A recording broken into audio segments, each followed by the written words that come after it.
오늘 우리에게 주신 하나님의 말씀은 신약 성경 에베소서 2장 1절에서 9절 말씀입니다. 에베소서 2장 1절에서 9절 말씀 봉독하겠습니다. 그는 허물과 죄로 죽었던 너희를 살리셨도다. 그때의 너희는 그 가운데서 행하여 이 세상 풍조를 따르고 공중의 권세 잡은 자를 따랐으니 곧 지금 불순종의 아들들 가운데서 역사하는 영이라.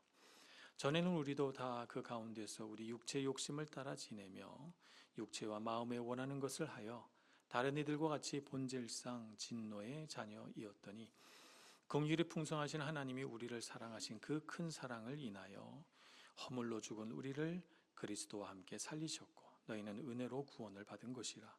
또 함께 일으키사 그리스도 예수 안에서 함께 하늘에 앉히시니 이는 그리스도 예수 안에서 우리에게 자비하심으로써 그 은혜의 지극히 풍성함을 오는 여러 세대에 나타내려 하심이라. 너희는 그 은혜에 의하여 믿음으로 말미암아 구원을 받았으니 이것은 너희에게서 난 것이 아니요 하나님의 선물이라. 행위에서 난 것이 아니니 이는 누구든지 자랑하지 못하게 함이라. 아멘. 찬양. 우리 기독교를 흔히 은혜의 종교다 이렇게 부릅니다.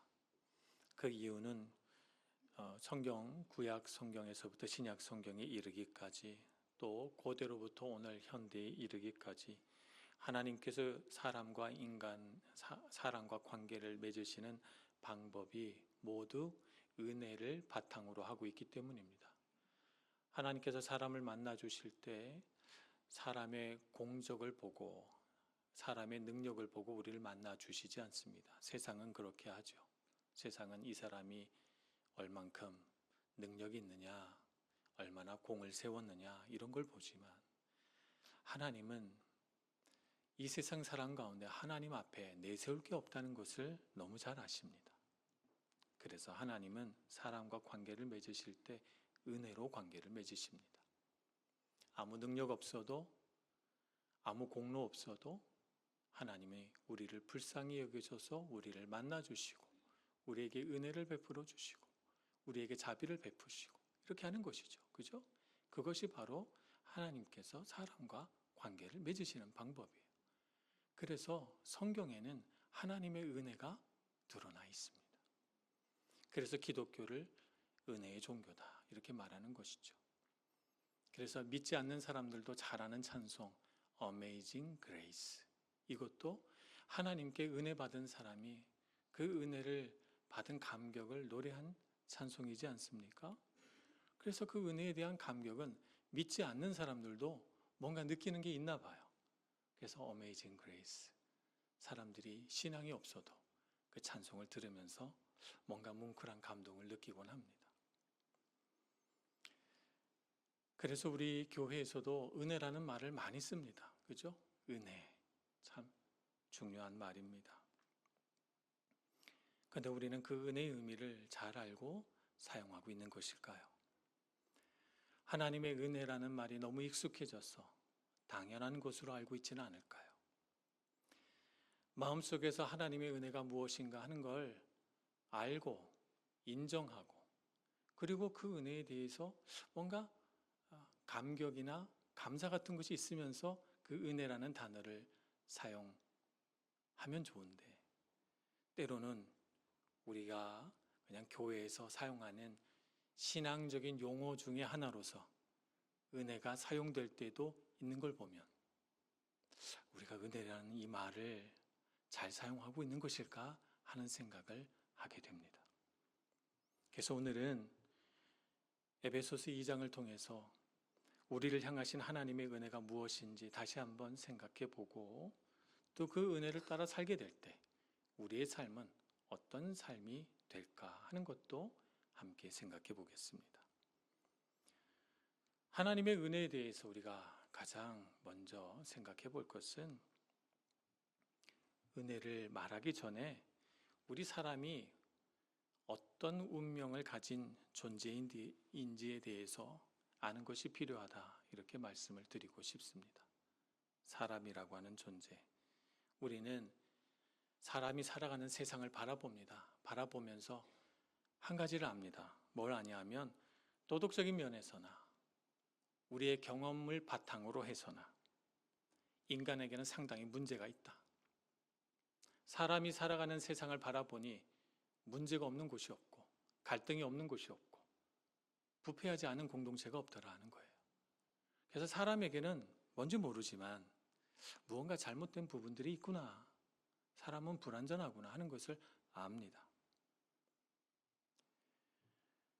일반적으로 모든 사람들이 그러하다는 것은 우리가 어렴풋이 어느 정도 인정을 하지만 그 모든 일반적인 뭔가 문제가 있고 뭔가 잘못되어 있는 그 사람 중에 나도 포함된다는 사실을 인정하라고 하면 인정할 사람이 몇 명이나 있을까요?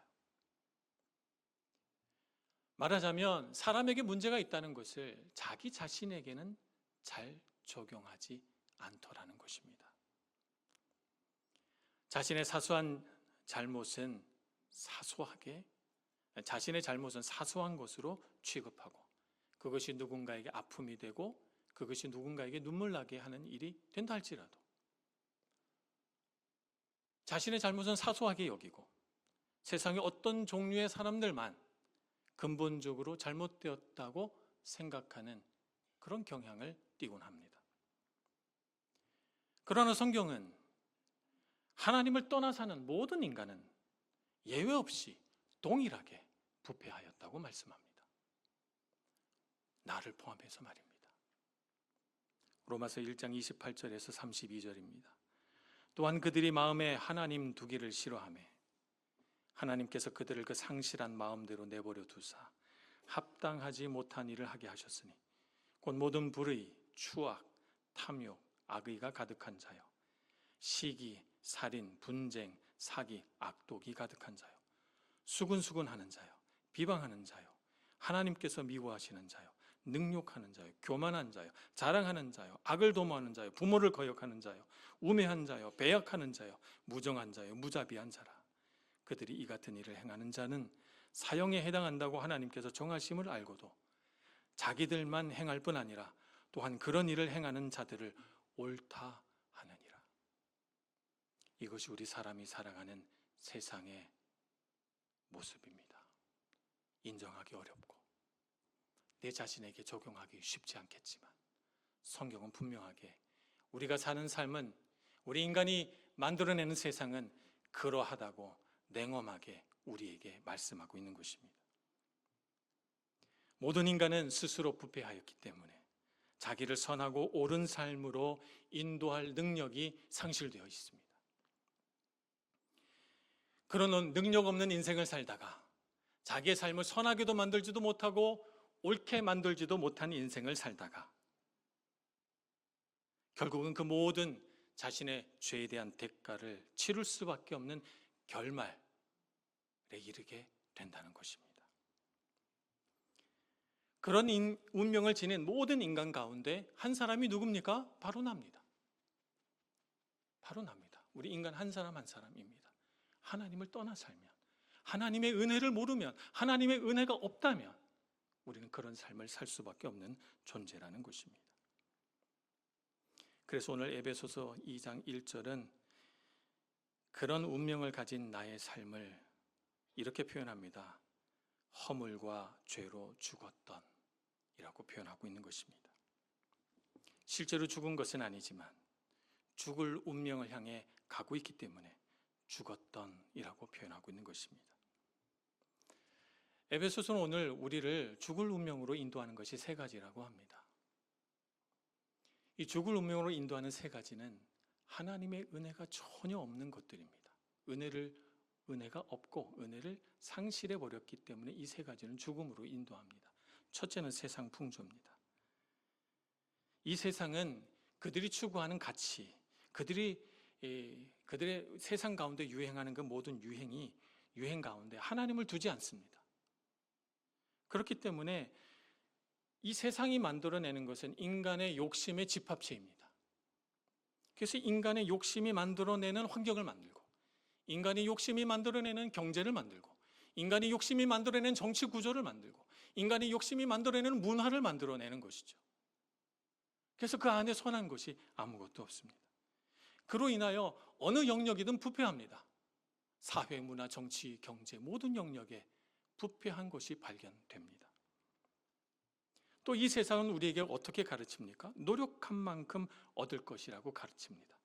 노력한 만큼 얻을 것이라고 가르치기 때문에 그 안에 은혜는 없습니다. 그래서 누군가가 어려움을 당하면 노력하지 않았기 때문이고 수고하지 않았기 때문이라고 비난하기 쉽습니다. 이 세상에는 은혜가 없습니다. 그러니 이 세상 풍조를 따라 계속하면 어디에 이르게 되겠습니까? 필연적으로 메마르고 괴로운 삶에 이르지 않겠습니까? 은혜가 없으니까요. 욕심의 집합체니까요. 그러니 이 세상 풍조가 우리 눈에 보일 때 그렇듯해 보이고 좋아 보여도 그것을 따라가는 곳에는 죽을 운명밖에 없다는 것을 알아야 되겠습니다. 둘째는 공중의 권세 잡은 자라고 표현된 사탄입니다. 그 사탄은 오늘 2장 2절에 이렇게 표현합니다. 불순종의 아들들 가운데서 역사하는 영이다 이렇게 표현합니다. 사탄, 공중의 권세 잡은 자 혹은 불순종의 아들이라고 표현되는 이 존재는 하나님의 명령을 따르지 않고 거역해서 천상에서 쫓겨난 존재입니다. 그가 가진 유일한 특징은 불순종입니다. 은혜라고 하는 것은 더 높은 존재에서 에게로부터 더 낮은 존재에게로 내려오기 마련입니다. 낮은 사람이 높은 사람에게 은혜 베푸기는 어렵죠.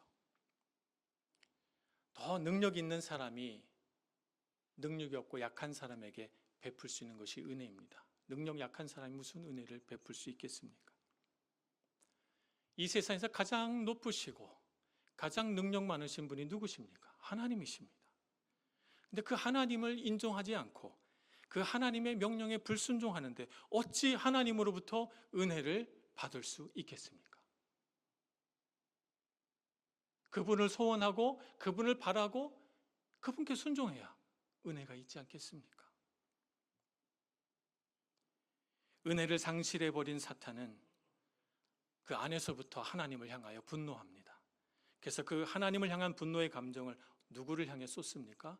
하나님이 창조하신 가장 아름다운 존재, 바로 우리 인간을 향하여 쏟아내는 것입니다. 그 인간을 타락시키고 그 인간을 죄에 물들게 함으로써 하나님이 창조해 놓으신 아름다운 세상을, 그 아름다운 존재를 망쳐버리기를 원하는 것입니다.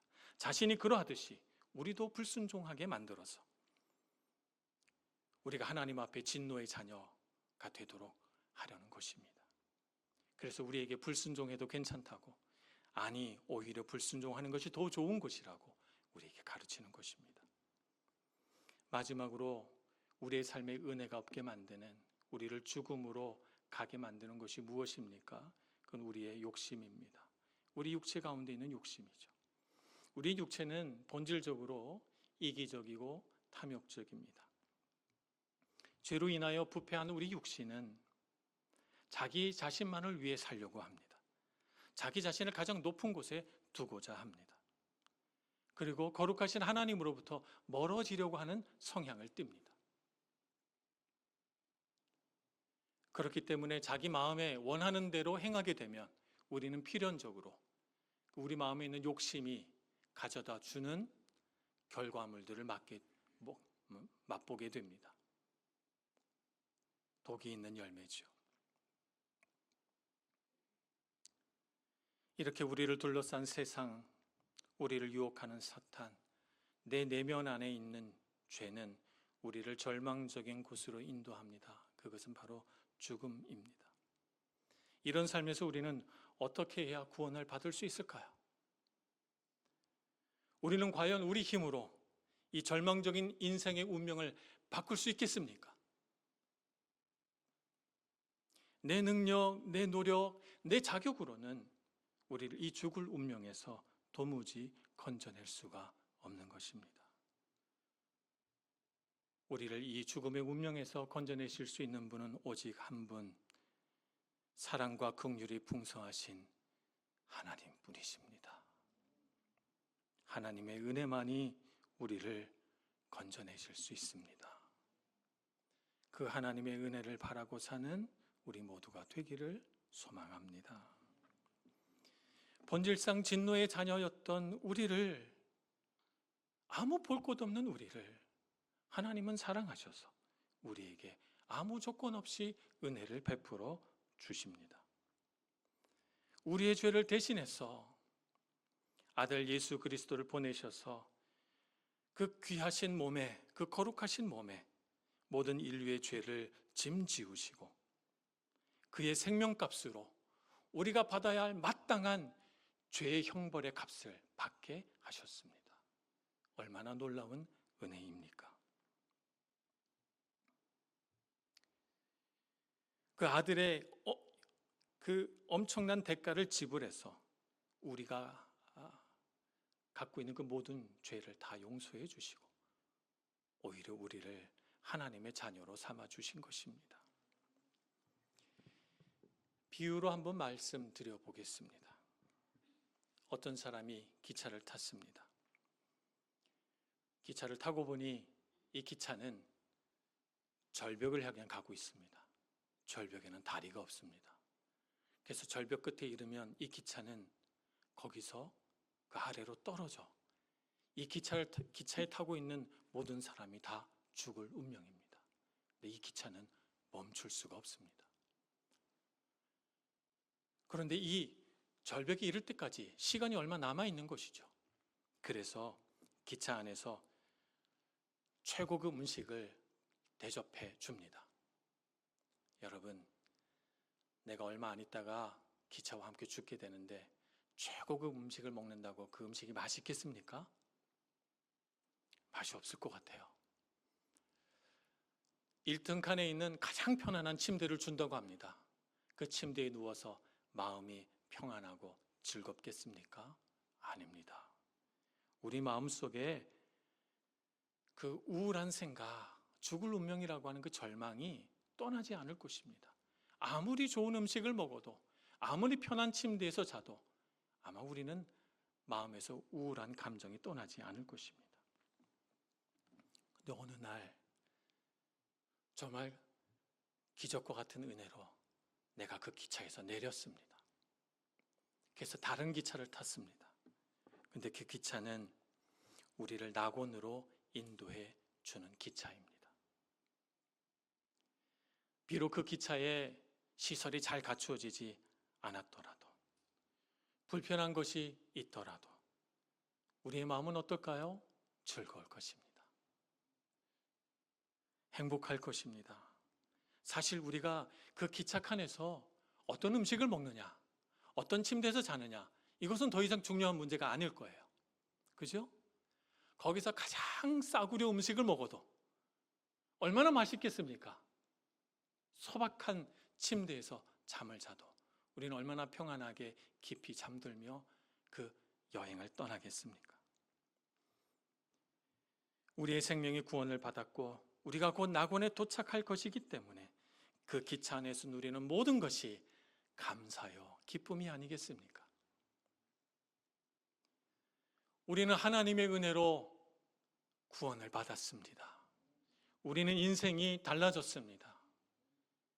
하나님을 모르고 그분의 은혜를 인정하지 않고 살던 그때에는 우리에게 좌절과 절망뿐이었지만 지금 우리의 인생은 어떻습니까?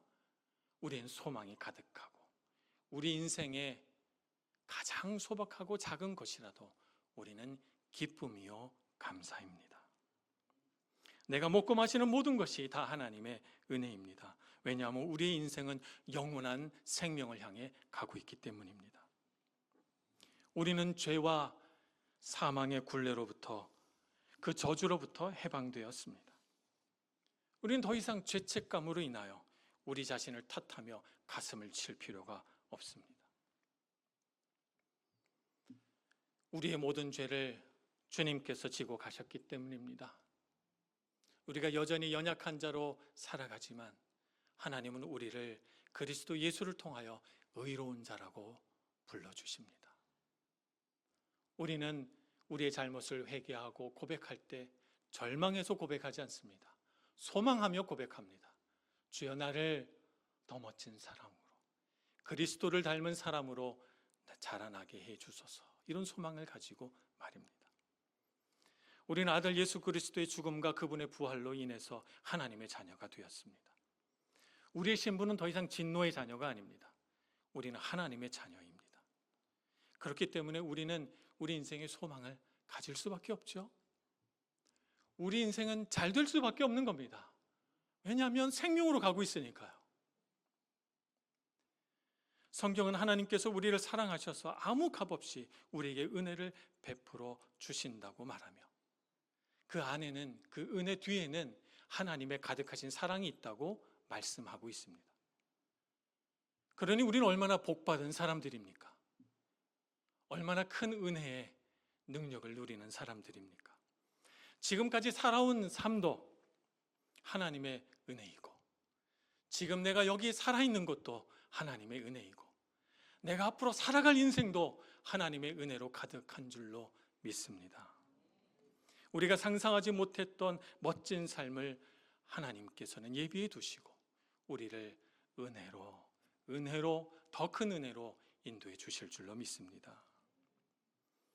자, 그렇다면 우리가 그 크신 하나님의 은혜를 알고 하나님의 자녀로 살아갈 때 우리는 어떤 삶을 살아야 되겠습니까? 에베소서 4장 22절에서 24절은 이렇게 말씀합니다.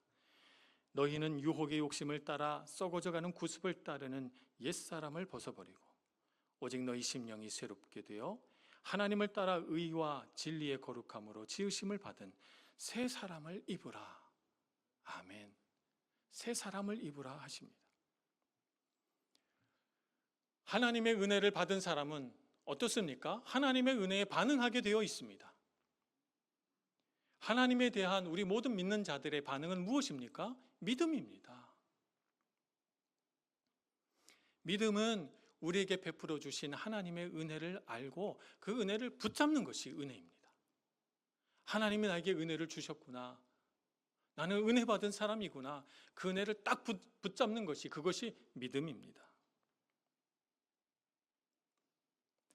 하나님 편에서 준비하신 것이 은혜라면 사람 편에서 준비해야 되는 것이 무엇입니까? 믿음입니다. 그래서 은혜와 믿음은 같이 가는 것입니다. 만약 우리에게 믿음이 없다면, 우리에게 아무리 큰 하나님의 은혜가 부어져도, 아무리 놀라운 하나님의 은혜가 우리에게 찾아와도 무슨 소용이 있겠습니까? 그걸 붙들지 못하는데 그것이 내 삶을 어떻게 유익하게 하겠습니까? 감사하지도 못할 것이고 만족하지도 못할 것이며 막연히 내 삶이 운이 좋기를 바라는 그런 마음으로 살지 않겠습니까? 그러나 믿음이 있다면 하나님께서 우리를 얼마나 사랑하시는지 알 것입니다. 믿음이 있다면 하나님께서 우리에게 끊임없이 은혜 베푸시기를 원하신다는 것을 알 것입니다. 그것을 알기 때문에, 그 은혜를 붙들고 살기 때문에 우리 앞에 어떤 도전이 와도 자신이 있고, 우리 앞에 어떤 극복해야 할 난관이 있어도 용기를 발휘하며 살 수 있을 것입니다. 우리의 삶에는 하나님의 은혜가 가득하기 때문입니다. 그래서 우리는 우리에게 주어진 은혜를 은혜 되게 해야 합니다. 우리에게 있는 영적인 싸움이 있다면 그것은 은혜를 은혜되지 못하게 하려는 사탄과의 싸움입니다. 우리가 은혜 받은 바로 그 순간 그 은혜를 확 쏟아보기를 원합니다. 사탄은 받은 은혜를 은혜가 아니게 만들려는 사탄의 계략과의 치열한 싸움이 있다는 것을 우리는 알아야 합니다. 우리가 하나님께 은혜를 받을 때, 감격하고 기뻐할 때 사탄은 그것을 시기합니다. 곁눈으로 바라봅니다. 그리고 어떻게 하면 저 은혜를 엎을 수 있을까 생각합니다. 그래서 우리가 그 사탄의 계략에 넘어간다면, 우리에게 있는 영적인 싸움을 모른다면 우리가 받은 은혜에 감사하기보다는 왜 이런 힘든 일을 만들었느냐고 불평하며 살게 될 것입니다. 사탄의 방해와 유혹에도 불구하고 은혜를 은혜되게 하는 것이 우리 믿는 신자들의 도리인 줄로 믿습니다. 하나님의 은혜를 꼭 붙들고 은혜가 은혜되게 하는 그런 삶을 살아가시길 축복합니다. 그것은 무엇인가? 나에게 주신 은혜가 얼마나 큰가 하는 것을 알고 고백하는 삶입니다. 하나님께 받은 은혜에 감격한 나의 마음을 표현하는 것입니다. 내 마음 중심으로부터 우러나오는 감사를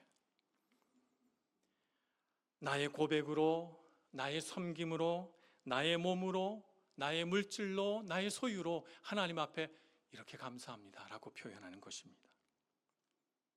그럴 때 하나님은 우리의 그 감사와 우리 마음의 그 기쁨을 보시고 하나님도 같이 기뻐하시면서 우리에게 더 큰 은혜를 예비하시는 줄로 믿습니다.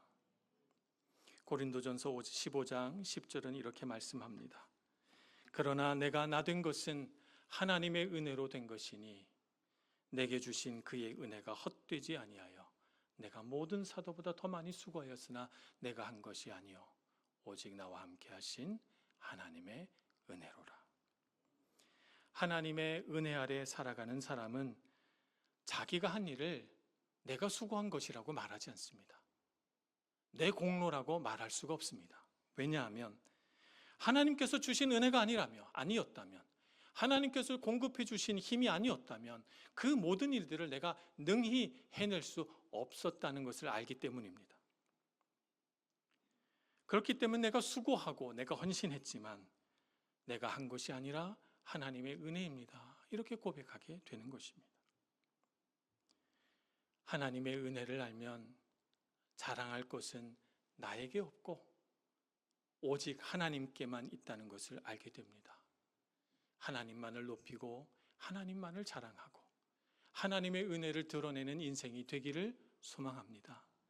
그러니 마음을 지키셔서 내 삶을 돌아보며 하나님이 주신 은혜가 얼마나 큰가 하는 것을 다시금 생각하고 그 은혜를 마음에 깊이 깊이 심어서 그 은혜를 붙잡는 믿음을 가지고 승리하는 여러분들 되시길 축복합니다.